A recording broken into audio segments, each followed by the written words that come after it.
Bonjour et bienvenue pour cette 233e édition de Un jour un comics, l'émission d'originalcomics.fr qui vous présente les meilleurs comics en VO, en direct des États-Unis, en vente sur originalcomics.fr bien entendu. Alors aujourd'hui on va continuer de parler du relaunch Marvel et de ses nouveaux titres avec le deuxième épisode de The Unworthy Thor. The Unworthy Thor.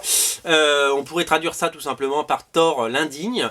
Vous savez que le Thor, donc le Odinson, le vrai Thor, a perdu, n'est plus digne du marteau, de Mjolnir là, comme il s'appelle le miaulement. Et donc il a plus de marteau, il n'est plus Thor. Thor maintenant c'est Jane Foster depuis quelques mois, vous le savez. Et donc ça suit les pérégrinations de Thor.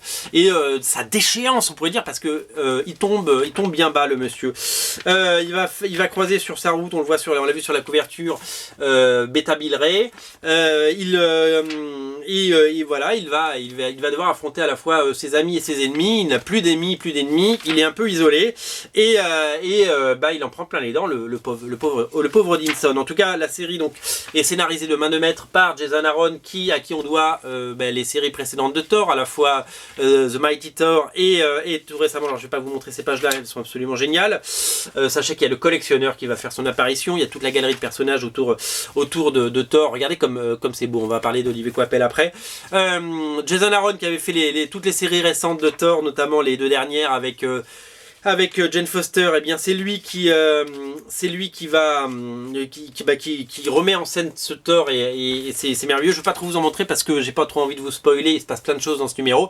Et c'est dessiné de main de maître absolue par Olivier Coipel qui revient pour la troisième fois dessiner Thor, avec qui finalement il a une attache toute particulière. C'est somptueux, c'est absolument magnifique. C'est certainement une nouvelle fois le travail le plus abouti de Olivier Coipel, c'est magnifique. Et qui dit Olivier Coipel dit souci du détail, dit dessin magnifique, dit page rendue en retard entre guillemets, pour suivre un rythme mensuel. Donc il va être aidé notamment dans le prochain numéro par un autre dessinateur dont je vais oublier le nom. Donc sur les 5 numéros de cette mini-série qui n'est plus une série régulière mais une mini-série, il n'y aura pas que du Olivier Coipel. Il y a un dessinateur qui est venu prêter main forte voilà. Alors, au départ on a eu peur que Olivier Coipel s'en aille et qu'il ne fasse que les 2 premiers numéros, puis qu'il soit très vite remplacé comme ça a souvent été le cas, notamment sur les X-Men ou d'autres séries qu'il a pu faire à droite à gauche. Finalement, donc il reviendra dès le numéro 4 pour normalement conclure la saga.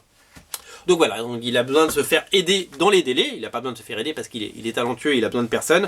Mais voilà, en tout cas, Olivier Coipel a fait des nouvelles merveilles. Je veux pas vous montrer toutes les pages parce qu'il y a vraiment des choses que j'ai pas trop envie de vous spoiler. C'est vraiment génial. Si vous aimez Thor, ouais, alors je dois vous l'avouer, hein, je suis pas le plus grand fan de Thor de l'univers.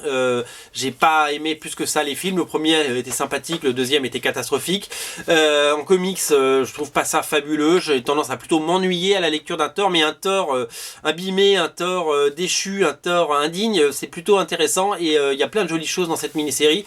Je vous invite plus que tout à la découvrir et à vous faire un grand plaisir parce que c'est vraiment quelque chose de formidable. Voilà, Thor, The Mighty Unworthy Thor, disponible sur originalcomics.fr. Le numéro 1 est disponible également et les autres sont disponibles en précommande. Faites-vous un gros plaisir, c'est vraiment de la qualité. On a de la chance en ce moment d'avoir des séries comme ça chez Marvel avec des bons dessinateurs et des bons scénaristes.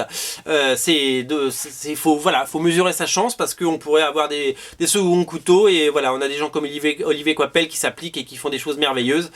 Quand on a des bons comics pour seulement 4 €, c'est vraiment du bonheur. Moi, c'est pour ça que je lis des comics, c'est pour ce genre de sensations et de plaisir. Faites comme moi, lisez The Unworthy Thor, l'indigne.